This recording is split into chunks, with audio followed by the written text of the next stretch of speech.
এখন আমি তোমাদের নেতাজি সুভাষ ওপেন ইউনিভার্সিটির term end examination 2024 group B question number 5 cataloguing problem AACR 2 অনুযায়ী একটা প্রবলেম তোমাদের সামনে সলভ করে দেখাবো। সেই প্রবলেমটা আমি প্রথমে তোমাদের আলোচনা করছি। এটা আমাদের এএসিআর এর 2 এর নিয়ম অনুযায়ী যদি একজন অথর, দুজন অথর, তিনজন অথর থাকে একই রকম রুলস হয়, কিন্তু এই প্রবলেমটা মোর দ্যান 3 অথর্স।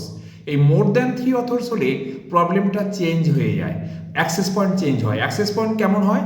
এখানে দেখো প্রবলেমে বলা আছে title energy for a sustainable world, এবং তার জন্য 4 জন অথর আছে: জোশ গ্লডেনবার্গ, থমাস বি জোহানসন, আমুলিয়া কেন রেড্ডি, রবার্ট এইচ উইলিয়ামস।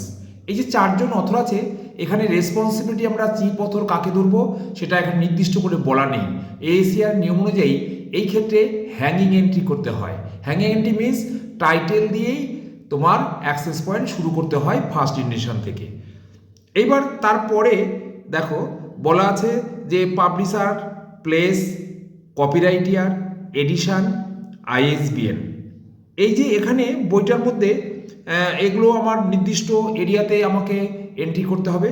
তারপরে দেখো আদার ইনফরমেশনে বলা আছে there are 12 preliminary page and followed by 13 to 517 textual pages. এই যে পেজগুলো যখন থাকে, বইয়ের দুটো পার্ট থাকে, প্রিলিমিনারি পেজ একটা থাকে আর টেক্সচুয়াল পার্ট। তাহলে আমার কন্টেন্টস যে পার্টটা থাকবে সেটাকে হচ্ছে টেক্সচুয়াল পার্ট বলে, আর সেটা অ্যারাবিক নাম্বারে হয়, আর যেটা প্রিলিমিনারি পেজ সেটা রোমান নাম্বারে হয়।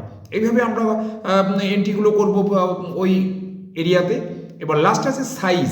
সাইজের ক্ষেত্রে দেখো 23.7 ইন্টু 13.2, অর্থাৎ বইটার দৈর্ঘ্য এবং প্রস্থ সেন্টিমিটারে দেওয়া আছে এবং ডেসিমেল দিয়ে, কিন্তু আমাদের এএসিআর 2 এর নিয়ম অনুযায়ী কখনো ডেসিমেল থাকবে না, পরের রাউন্ড ফিগার ব্যবহার করতে হবে। এখানে 23.7 মিনস 24, তাহলে 24 আমার যখন থাকবে তার সঙ্গে দেখতে হবে 24 এর হাফ কত, 12 অথবা তার বেশি হলে তাহলে আমরা প্রস্থটা লিখবো না। প্রস্থ তাহলে এখানে 14 হতো, এটা আসবে না, অনলি 24 আমরা লিখবো। এর পরের পার্টে আছে অ্যাক্সেশন নাম্বার।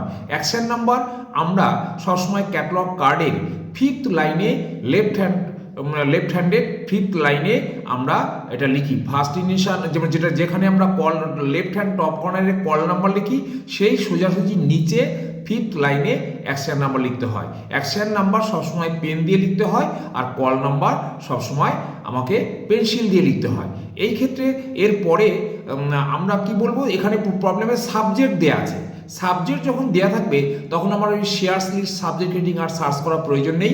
পরীক্ষার সময় এই সাবজেক্ট দিয়ে একটা ট্রেসিংয়ে বসবে সাবজেক্ট, এবং এটা দিয়ে একটা আইডেন্টিটি হবে। Thank you. পরের পার্টে আমি সলভটা দেখাচ্ছি।